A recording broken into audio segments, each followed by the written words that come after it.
This is how I put a bunch of raccoons in trench coats inside of a secret art gallery hidden inside of a dumpster, and then brought the dumpster art gallery to a random alleyway for people to find. So step one was to make the dumpster, and I started off by welding up a steel frame and then attaching sheet metal to the side. And I needed to figure out a way to have the front open up, so I added these steel hinges, and then it was time to paint it, but I didn't know what color to paint it, so I went around and took photos of every single dumpster I found and found that blue was the most common color, specifically this shade of blue. So I painted the whole thing blue and then moved on to the top of the dumpster, and for this I used MDF, which I painted black and then attached to a hinge on the top. Then for the walls of the dumpster, I used insulation foam, which I smoothed out best I could, and then painted it white. And I put that as the floor and the sides. Then it was time to move on to the ceiling. And for the ceiling of the dumpster, I cut out MDF on the CNC with a bunch of holes, and then shoved that in and went over to the table saw and cut out these little frosted acrylic squares so that when the lights would turn on, it would diffuse the light.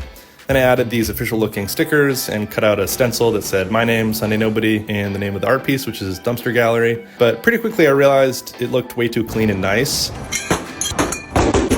It still looked too nice, and so what I did was I went around and took photos of every single piece of graffiti that I could find, and then brought it into my computer and traced it by hand to make a universal data set of all the graffiti in my area. And then I ran it through a path averaging function, which gave me this, which is mathematically the most average piece of graffiti near where I live.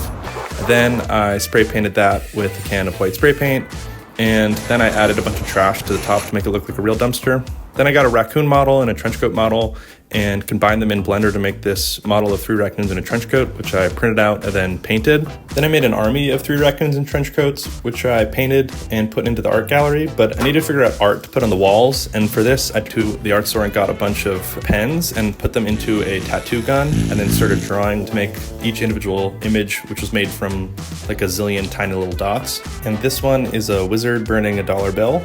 And for the drawings, I would just look back and forth between the reference and the drawing a million times and take off my glasses and squint, and that would help the broader shapes and forms in the drawing.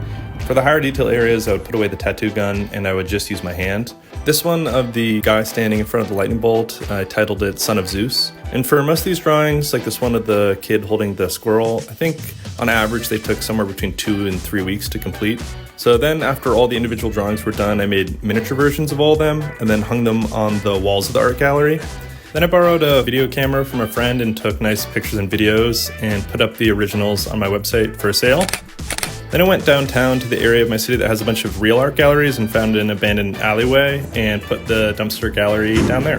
And then I put a clue on my Instagram and just said where it was, but didn't say what it was or what it looked like or anything.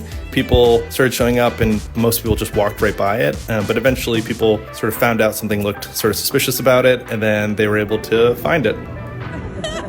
And yeah, that's the whole project. If you want an original, they're on my website. Thanks for watching. Hope you liked it.